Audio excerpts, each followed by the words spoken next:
गावातील लोकांची चर्चा करून ती वेळ निश्चित केल्या जाते आणि त्या माध्यमातून 3 तासाची शाळा घेतली जाते। त्याच्यामध्ये बेसिक त्यांचं पक्क करणं। साधारणतः असं होतं की मला शिक्षणातलं काही आलं नाही की शिक्षणातली रुची कधी होते, तर त्या मुलांना बेसिक गोष्टींमधनं त्यांना शिकवणं। दुसरं आमचं एक वैशिष्ट्य असं आहे की त्यांच्या बोलीभाषेतनं शिकवणं।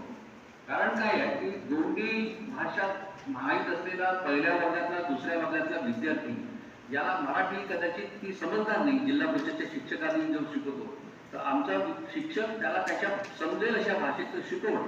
अशा वेगवेगळ्या प्रकारच्या आवश्यक ज्या गोष्टी आहेत त्याचा उपयोग करून हे शिक्षण दानाचं काम कैलासवासी लक्ष्मणराव मानकर स्मृती संस्था करत आहे।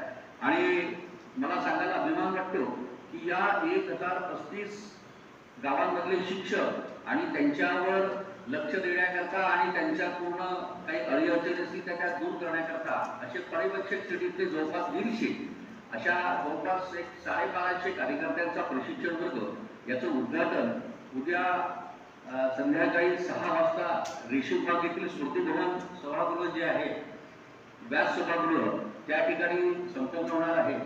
आपल्या आदिवासी विकास विभागाचे मंत्री अशोकराव उईके यांच्या प्रमुख उपस्थिती आणि त्याचप्रमाणे आपल्या बल्लारशाचे आमदार आणि आमच्या मार्गदर्शक मंडळाचे सदस्य सुधीरभाऊ मुनगंटीवार यांच्या उपस्थितीत असा तो उद्या उद्घाटनाचा कार्यक्रम आहे। त्याला माननीय अतुलजी शिरोडकर आमचे अध्यक्ष आणि अन्य विश्वस्त हे उपस्थित राहतील।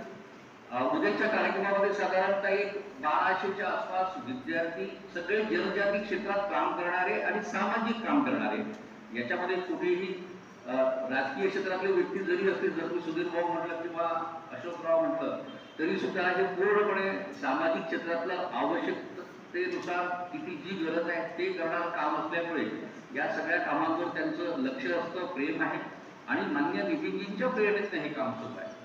तर अशा या वर्गाचं उद्घाटन होणार आहे आणि या वर्गामध्ये त्यांना मराठी, इंग्रजी, गणित हे विषय कसे शिकवायचे, कारण आमचा शिक्षक तर काही बीएड झालेला नाही आहे, तर त्याला त्या बेसिक गोष्टी त्याला त्याचं ट्रेनिंग देणं हा अभ्यास होणार आहे। त्यासोबत त्यांनी त्या विद्यार्थ्यांची तब्येत चांगली राहावी, त्यांना योगासन, त्यांना सूर्यनमस्कार, व्यायाम योग अशा माध्यमातून त्यांचे शारीरिक, त्यांचे काही ज्या व्याधी असतील त्या दूर करण्याकरता प्रयत्न करतो। त्याचबरोबर व्यक्तिमत्व विकास त्या शिक्षकाचा आणि यावेळी आम्ही टॅगलाईन ठरवलेली आहे किंवा